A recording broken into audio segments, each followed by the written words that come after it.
Ladies and gentlemen, hello and welcome to a one-off special kind of a video I'm going to do on the subject of the Air Combat Group.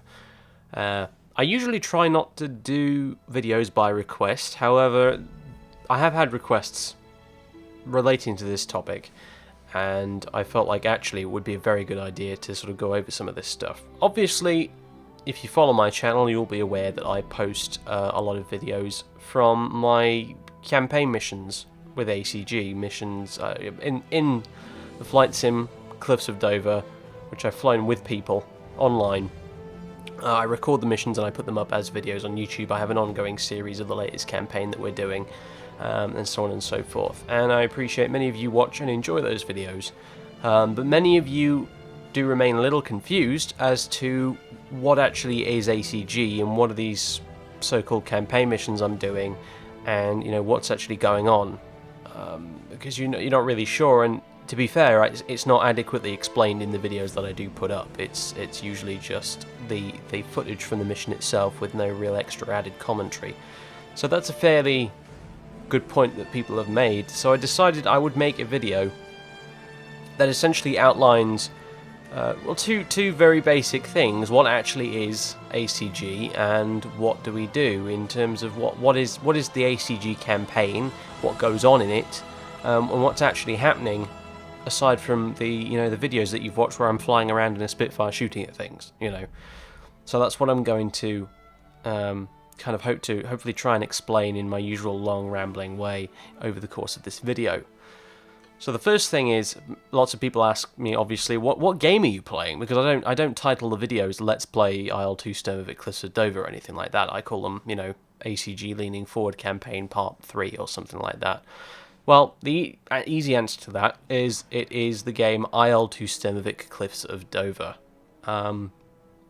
Obviously a modded version, essentially, of IL-2 Sturmovik Cliffs of Dover, with the so-called Team Fusion patches installed, which are basically just community patches. They're community unofficial patches for the game that update and change many aspects of it, and pretty much anyone who plays the game online these days has to use it because, it's the only way to play the game these days. The original game, IL-2 Cliffs of Dover, was very, very buggy on release, like notoriously buggy on release, and was a bit of a mess, unfortunately, due to a whole number of reasons. But since then, the community's kind of picked up the slack and fixed up the game properly.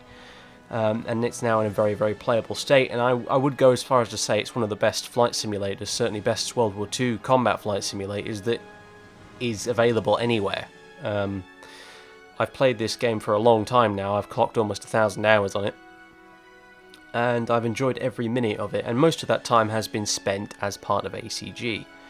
So, what actually is ACG? Well, we're the Air Combat Group. That's the full title. Obviously, ACG is an abbreviation.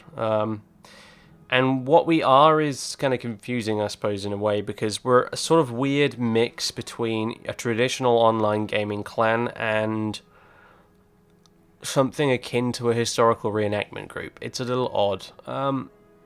The average clan, or we call them squads or squadrons in flight simming, will usually consist of a few members, maybe up to 10 or 12 or something like that, and they will go on a public server and fly together as a team, as a group. ACG is a bit different. We certainly do that from time to time, but mostly what ACG is about is its campaign. What we do in ACG is we run a campaign every Sunday, a campaign mission which is a relatively faithful reenactment of a mission or a certain type of mission flown by actual combat pilots during the Second World War, during the time period in which the game is set. At the moment, we're covering the period from the end of 1940 to early 1941, after the end of the Battle of Britain, where the Royal Air Force started to go on the offensive and fly across the Channel to France to start attacking the Germans in their own bases. Previously, we did a campaign which covered the initial German invasion of France, as well as the Battle of Britain itself. We've moved on from that now, and we're doing this Channel offensive stuff. We do this every Sunday. We have mission builders who get together and they put together a mission based on the research that they've done from reading books and historical records and that sort of thing, and they put together a mission that at the very least sort of closely approximates the kind of operations that would be flown by combat pilots during this period. For example, that might be a low-level so-called rhubarb strike, where you fly in almost at sea level across the channel and you strafe enemy targets on airfields and things like that, or you might be escorting bombers at high altitude, or you might be intercepting enemy bombers coming in across the channel to attack targets in England. It doesn't really matter. And we'll do this every Sunday with up to something like 80 pilots per session, really. We'll run one mission which lasts for around probably 2 to 3 hours. With about 80 people, roughly split down the middle, so 40 aside, because we don't use AI. We do use AI for some things like bomber formations, but all the fighters in the game are flown by humans. So you have about 40 people flying aircraft as human players in the Royal Air Force, and you have about 40 Luftwaffe pilots as their counterparts on the opposite side of the channel, waiting to fight them. It's kind of to my knowledge, it's the largest kind of spectacle of its kind within flight simming, certainly. It's a small drop in the pond when it comes to MMOs in general, but it's the biggest thing I've ever seen in flight simming. There's nothing that really quite compares. Obviously, there are other people who've run campaigns in the past in old IL-2 1946 as well as Cliffs at Dover, but to my knowledge, ours is the longest running and the biggest. And we don't have a competitive attitude towards it as well. A lot of campaigns, they will be dynamic, or they will have a competitive aspect to them where one side will win or lose. Ours aren't like that. The only objective for as far as we're concerned is reenacting the past, trying to experience as close as we can to what the original pilots themselves experienced. We really don't care so much about who wins or loses, because the war itself was over 70 years ago. It's not for us to decide who wins or loses. It already happened. All we want to do is try and discover what it was like to be those guys in those planes fighting for their lives every day, every minute of every day. So that's the real goal, ultimately, is, I suppose, in an abstract sense, just to have fun. So anyway, as I said before, your typical squad in a game like Cliffs of Dover online usually consists of, a single squadron, and that will be anything up to about maybe 12-15 people. ACG is different. The Air Combat Group is one big sort of organisation, I guess, and at the moment, as of this video, it encompasses about, I think it's 11 fully manned squadrons of between 8 and 12, or perhaps more in some cases, virtual pilots, or, just players. It's split down the middle between the Royal Air Force and the Luftwaffe. We're predominantly English speaking, but we do have German speaking elements that fly obviously for the Luftwaffe side. We have a particular squadron on the Luftwaffe side of things who exclusively speak German, so when they fly in a mission and they're using TeamSpeak to communicate with each other, they're speaking in German to one another. So if you're a German speaker, that's usually where you end up if you join ACG. Unless you want to fly for the Royal Air Force. And obviously we have English guys who fly for the Germans, and we have German people who fly for the Royal Air Force in ACG. It really comes down to what you fancy. We don't discriminate or anything like that. So we, as I said, have about 11 squadrons at the minute. On the RAF side, we have 64 Squadron, which is my squadron. Number 501 Squadron, number 615 Squadron, number 111 Squadron, and number 610 Squadron. They're actually the newest. We actually have other squadrons that aren't currently active, but will be made active as we get more and more recruits. So those are other squadrons, guys like 32 Squadron, I think, is one of them. And on the Luftwaffe side, we have, I think it's 8 JG-26 and 9 JG-26. So yeah, on the Luftwaffe side, things are a little different. Kind of different. They don't have individual squadrons in the Luftwaffe. You have the organisation of it historically was a bit different. You had what were called Jagdgeschwader, I think, if I'm not butchering the pronunciation of that, which were big sort of fighter groups. The best way to think of it is sort of like an infantry regiment, I suppose, which is divided into companies. And in this case, our Luftwaffe are represented by Jagdgeschwader 26. so JG26, which all have this big S logo, as you can see on the side there. They were nicknamed Schlägeter, I think. And that consists of Stab JG26, which is kind of the staff command unit.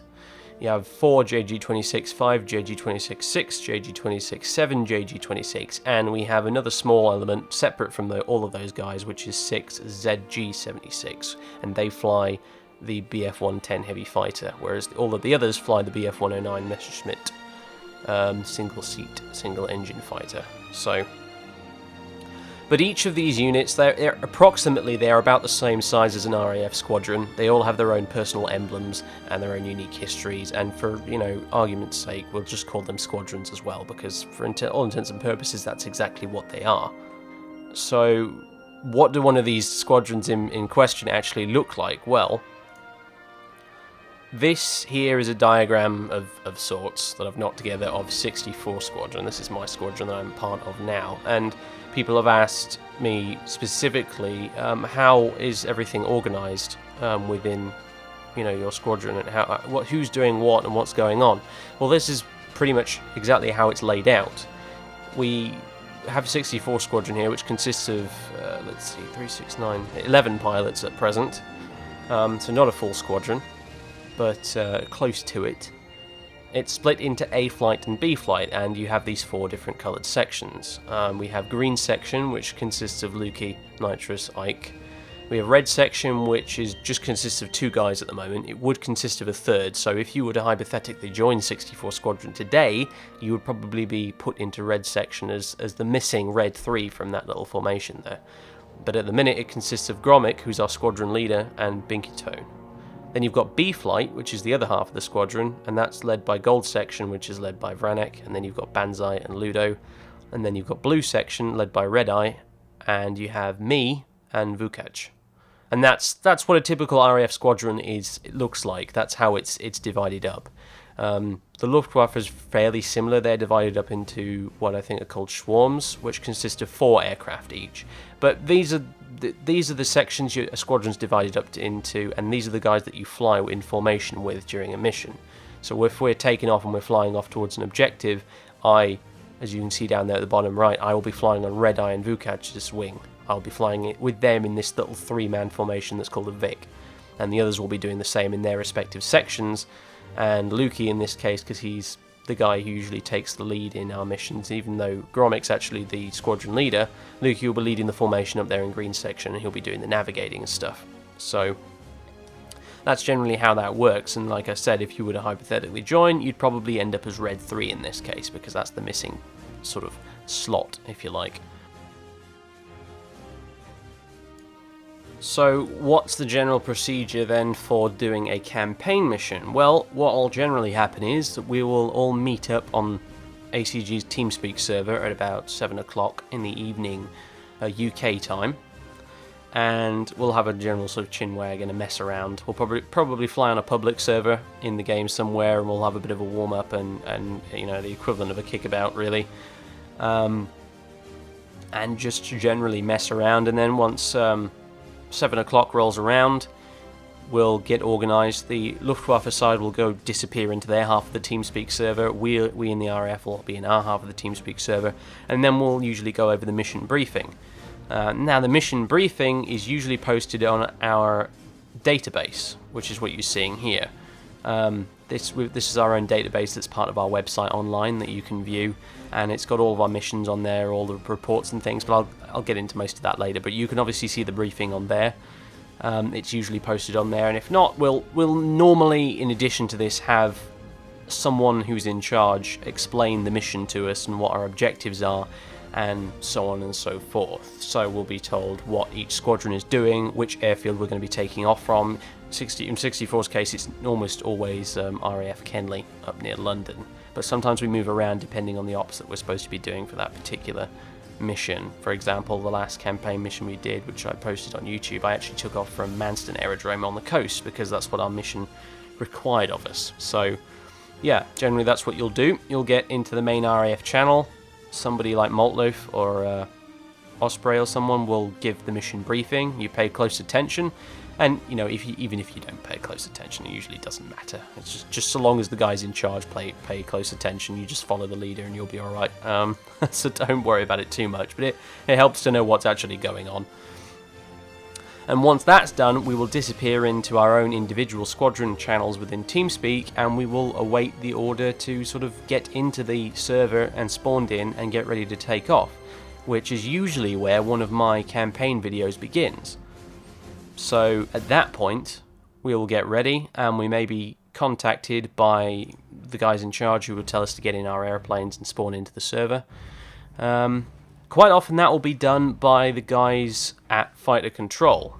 One of the fairly unique things about ACG is that we have a fully functional sort of radar fighter control thing going on. We have a completely separate bit of software developed by one of our members, which allows a couple of guys to basically take command of the entire Royal Air Force and tell them where they need to go and tell them where the enemies are based on radar coverage and that sort of thing, and give us information about the situation in the area around us and all that sort of thing, as the real pilots would have had that information in real life. Obviously in real life you've probably seen, if you know anything at all about the Battle of Britain, you will have seen those images of the big map board in the room with all the guys on the telephones and the WAFs pushing the tokens around on the map as the radar information is updated. Well, that's all simulated within ACG. We have our own ground controller software that allows that information to be interpreted as it would have been in real life, and therefore these guys sat on TeamSpeak can then provide all the guys flying in the actual planes the information they need, as would have been the case in real life. So typically, for example, 64 Squadron will be sat in our TeamSpeak channel.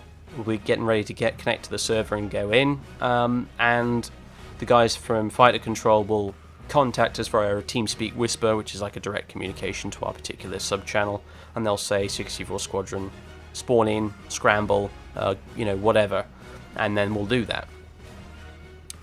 It depends on the mission specifically, but that's generally what happens. So then we'll spawn in, and then, the rest is pretty straightforward. You've already seen the videos I've previously posted. We'll take off, we'll hopefully shoot someone and rather than get shot at, and if we're incredibly lucky we will manage to fly all the way home and land safely and live to fight another day.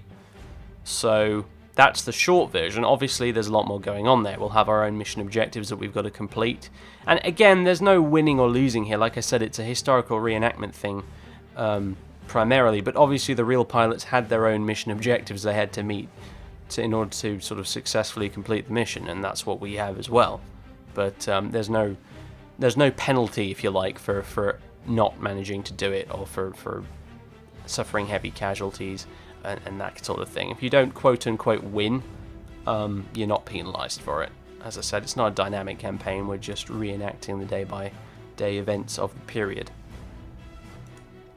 Now, once you've landed and you've exited the game and everybody's done for the night and they're either going to bed or they're going home or they're doing whatever, they're going off to eat their dinner, the next thing you do is you have to fill out a mission report. This is one of the requirements that we have in ACG. You have to write an after action report after the mission is done. Now, obviously a lot of people, for them, this is a bit of a turn off. They don't want to have to write a report after each mission. We do it for a number of reasons. The first one primarily being the real pilots had to write a report after they've landed and finished a mission themselves, so we do it too. Obviously we don't have to make ours nearly as detailed as theirs. You only have to write a very, very bare minimum, and most of it's done through handy drop-down boxes and everything. It's very user-friendly, so you don't really have to worry about that too much. Some guys write massive reports, some guys write very small ones. Now, I'm not going to go into this in too much detail because there's a really good video that Bonkin, one of my fellow ACG members, has actually put together. He's put together a video that outlines how our whole database system works, and from top to bottom, including the reports and everything. In fact, he's doing a series of videos, if I recall correctly, so I'll put a link to that in the description or whatever if you want to look at that in more detail. But basically the gist of it is this: we have persistent characters, if you like, As you should be able to see on the screen now, if I've managed to edit the footage in properly, we have characters. Like, my current character in the campaign is Flight Sergeant Pavel Zenko. He's flown for 24 missions. He's got about 12 confirmed victories. This is how it works, essentially. You have, when you join ACG and when you fly your first mission, you're given a character. And that's your pilot. And if you get shot down and killed, then that character is considered dead, and you get a new one. You get a new pilot with a new name, whose slate is wiped completely clean, with no kills, no missions or anything like that, and you have to start again, essentially. You also get awarded medals and decorations and that sort of thing, which are per character. So if you've got a pilot like Pavel Zenko, which is my one, as you should be able to see on the screen at the moment, who has a lot of medals. Obviously, if he gets shot down and killed, you lose all the medals because they die with the pilot, if you see what I mean. And that's how it works. It's a general attempt at making the whole thing a bit more immersive and giving you an additional incentive to, not fly recklessly and, try and survive, as the guys in real life would have absolutely tried to do at all costs. So you will then, submit your report after the missions end, as I said, and at that point you'll submit your general information on what happened and your claims. And this is kind of the important bit. I believe we're the only group within Cliffs of Dover that does this, but we don't use the actual server information and the server scoreboard you can access in the mission to determine kills. Obviously, the way it works in the game is kind of flawed. You can put some bullets into a guy and he can fly home safely and land his plane, and as soon as his plane despawns, you, the person who shot at him briefly earlier, you get awarded a kill as soon as his plane despawns. It's not a very good system at all. So we do it the way it was done in real life. We have victories that have to be confirmed, or they're unconfirmed, or they're, in the RAF's case, they're usually listed as probable or damaged. We use the system they used in real life. So if I shoot at a 109 and he catches fire and I see him bail out, then I claim that as a victory. If I'm over enemy territory, then hopefully somebody else in my squadron witnessed the kill, so therefore it can be confirmed. Otherwise, it will be listed as something like a probable, or if I only hit him very lightly and didn't really do much damage, we'll just list it as a damaged, and that'll be left at that. And that's how generally we approach it. And so, yeah, that's the general gist of how it all works. Once you've finished the mission, you write up the report, and you've got all week to do that anyway, so it's no real rush. But and then you just sort of sit around and you wait until next Sunday, and that's when you fly the next mission. And hopefully you don't get shot down on that mission either, and it continues to go on like that. And that's really how it works. It's, to be honest, fairly simple when you get down to it. It's not much to it.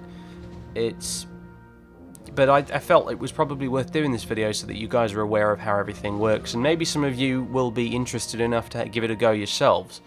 Obviously, we recruit anyone of literally any skill level whatsoever. When I joined ACG, I hadn't flown flight simulators properly for years, and I barely knew which end of a joystick was up. So, and I didn't have any proper flight sim equipment or anything like that.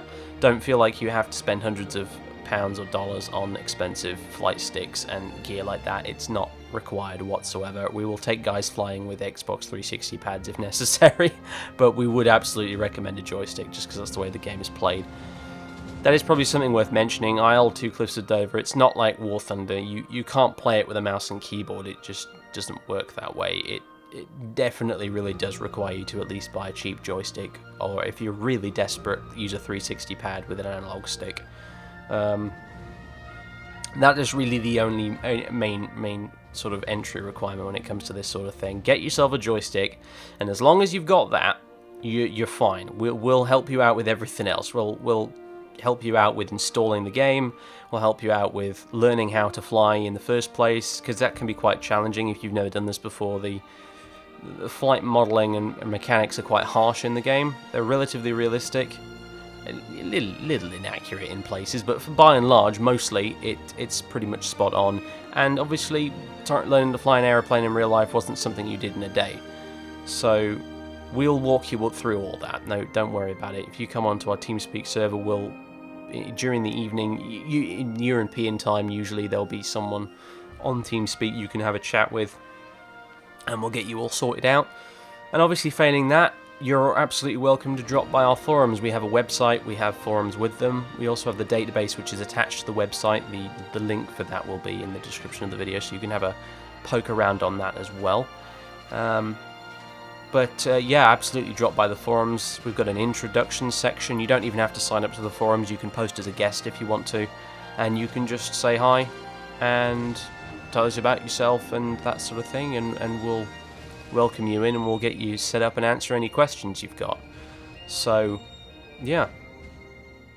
The entry requirements are very, very small, and the only requirements for remaining as a member of ACG is simply that you turn up as often as you can for the Sunday campaign mission. You write out your little report thingy afterwards, and that's ultimately it.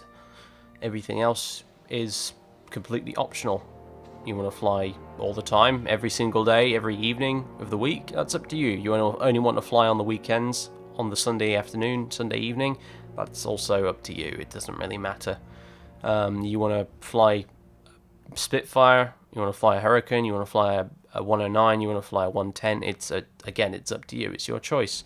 And if you're not happy with the one you picked, then there's no reason you can't switch over and fly something else, as was the case with me, for example. I ultimately wasn't happy flying a Hurricane, so I chose to fly the Spitfire instead. And because of the way ACG works, because we're a big group with lots of different squadrons within it, that isn't a problem.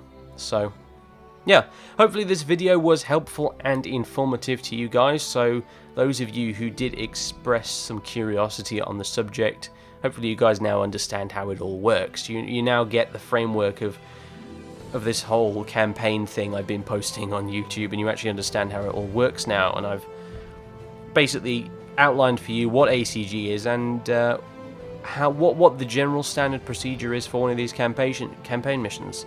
What is it I do every Sunday when I switch on my computer and log on to TeamSpeak on a Sunday evening. So there you go. Obviously, links and things will be in the description. Pop by the website or the TeamSpeak server or the forums or whatever if you're interested in joining. There's loads of information on the site itself. We've got lots of tutorials and other videos showing you how everything works and that sort of thing. I think you can even download a couple of training missions and that sort of thing. We've also got other resources like maps, all sorts of things that you can get your hands on if you're learning to play the game. So by all means check it out. And anyway, that is it. So hopefully, as I said, this was informative and helpful in some way, even if it's literally just someone who doesn't have any intention of joining ACG but just wants to find out more about what I'm actually doing in those videos I post. So even if that is the case, I hope it helped you. So that is it, and I will see you guys next time. Ta-da for now.